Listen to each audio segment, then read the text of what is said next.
सुंदर ननद की भाभियां। साक्षी इतनी सुंदर है कि उसकी सुंदरता के चर्चे दूर दूर तक है। साक्षी की दो भाभियां हैं, रेखा और मीना। दोनों ही साक्षी की सुंदरता से बहुत जलती हैं। एक दिन उनके घर में पड़ोस की रहने वाली मालती आई। साक्षी, साक्षी कहाँ हो तुम? मालती की आवाज सुनकर रेखा बोलती है। मालती भाभी, इस घर में मैं और मीना भी रहते हैं। क्यों हमेशा तुम साक्षी का नाम लेते हुए ही आती हो? रेखा, क्या करूं, साक्षी है ही इतनी प्यारी। दिन में अगर एक बार उसे देखूं ना तो दिन नहीं बनता। वैसे है कहाँ वो?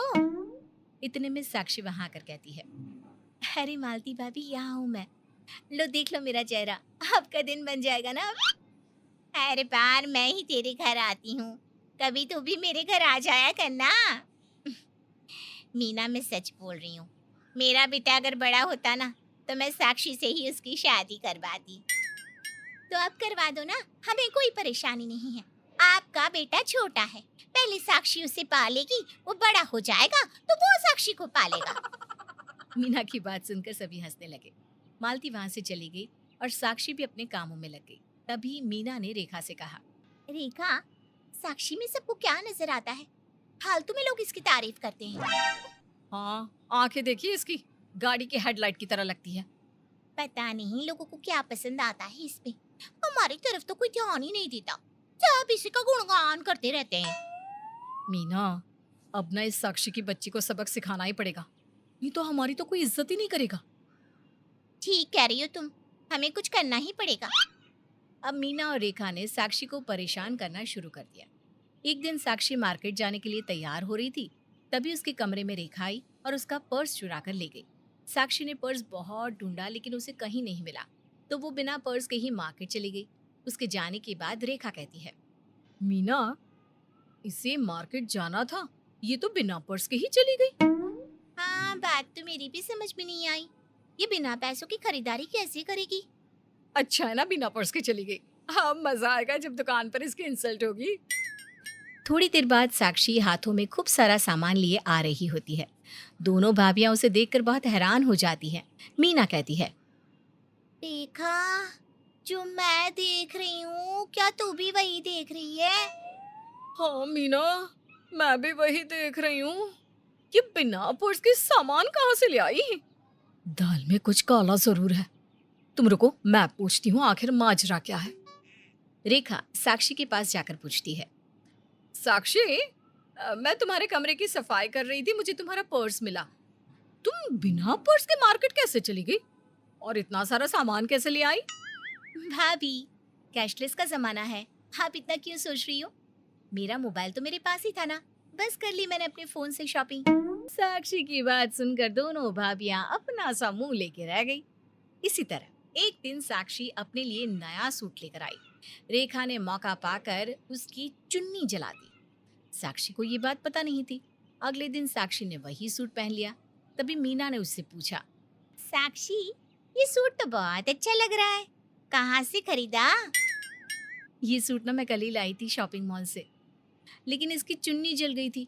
मेरे पास इसी रंग की दूसरी चुन्नी रखी थी तो वही लगा ली। अच्छी लग रही है ना? ये तो पहली वाली चुन्नी से भी ज्यादा सुंदर लग रही है। और तुम भी। थैंक यू भाभी। साक्षी ये बोलकर वहां से चली जाती है। तभी मीना रेखा से कहती है, रेखा, ये क्या है? हम जो भी इसके साथ करते हैं, उन सबसे परेशान होने की जगह ये तो नया नया रास्ता ढूंढ लेती है। अब क्या करना चाहिए हमें इसका? ये बहुत टेढ़ी चीज है, इतनी आसानी से हार नहीं मानेगी। हमें कोई और ही रास्ता निकालना पड़ेगा। मीना और रेखा ये सोच ही रही थी कि साक्षी को परेशान कैसे किया जाए, तो उन्होंने एक रास्ता ढूंढ निकाला। उन दोनों ने सोचा कि जो उनके सामने साक्षी की तारीफ करेगा, वो उसकी बुराई करना शुरू कर देगी। और उन दोनों ने ऐसा ही किया। एक दिन उनके घर पर मालती आई। अरे, तुम दोनों कैसे मुंह लटकाए बैठी हो? क्या हुआ? क्या बताए भाभी, हमारे घर को न जाने किसकी नजर लगी है। कुछ भी ठीक नहीं हो रहा, सब बीमार पड़ रहे हैं सिवाय उस साक्षी के। अरे, ये तो अच्छी बात है ना कि साक्षी बीमार नहीं है। नहीं तो उसका खिलखिलाता हुआ चेहरा मैं देख ही नहीं पाती। आपको तो साक्षी के सामने किसी की परेशानी दिखाई ही नहीं देती।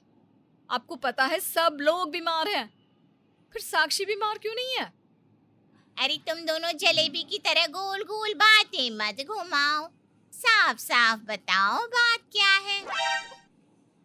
हमारी ननद साक्षी जादू टोना करती है। हम्म, वो लगती तो नहीं ऐसी, बहुत ही सरल सीधी सादी दिखती है। रेखा एक बात समझ में नहीं आ रही, वो ये सब करेगी क्यों? मालती भाभी, सरल लोग ही सबसे ज्यादा जटिल होते हैं। वो क्या है ना, इसको लड़कों से मिलने का शौक है, अलग अलग लड़कों के साथ घूमती रहती है, इसलिए हम सब पर जादू करवाया है ताकि इसको मनमानी करने का मौका मिले। मालती ने ये बात सुनी तो हैरान रह गई। धीरे धीरे साक्षी की भाभीियों ने मिलकर उसे सभी रिश्तेदारों और पड़ोसियों में बदनाम कर दिया। अब हर जगह साक्षी की ही बातें होने लगी। एक दिन नितिन नाम का लड़का साक्षी को देखने आया। दोनों बात कर ही रहे थे, तभी नितिन ने साक्षी से कहा, साक्षी जी, आप सच में है तो बहुत खूबसूरत, लेकिन मैं आपसे शादी नहीं कर सकता। जब आपको शादी करनी ही नहीं थी तो आप मुझसे मिलने क्यों आए? क्योंकि आपके मोहल्ले में मैंने आपकी बहुत तारीफ सुनी है। पूरे मोहल्ले में बहुत चर्चित है आप। जादू टोना करना, लड़कों के साथ घूमना, ये आपका शौक है ना? ये क्या बकवास कर रहे हो आप? जाओ आप यहाँ से। नितिन वहां से चला जाता है।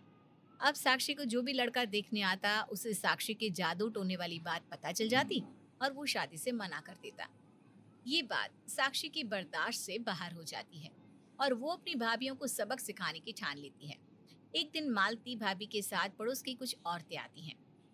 साक्षी, तेरी दोनों भाभियां कहाँ हैं?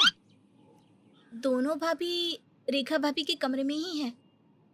मालती और वो औरतें बेडरूम की तरफ जाने लगती है, तभी साक्षी मालती से कहती है, मालती भाभी, बेडरूम में जाने की जरूरत नहीं है, दरवाजा अंदर से बंद है और आप खोलने के लिए कहेंगी तभी भी वो दरवाजा नहीं खोलेंगी। क्यों?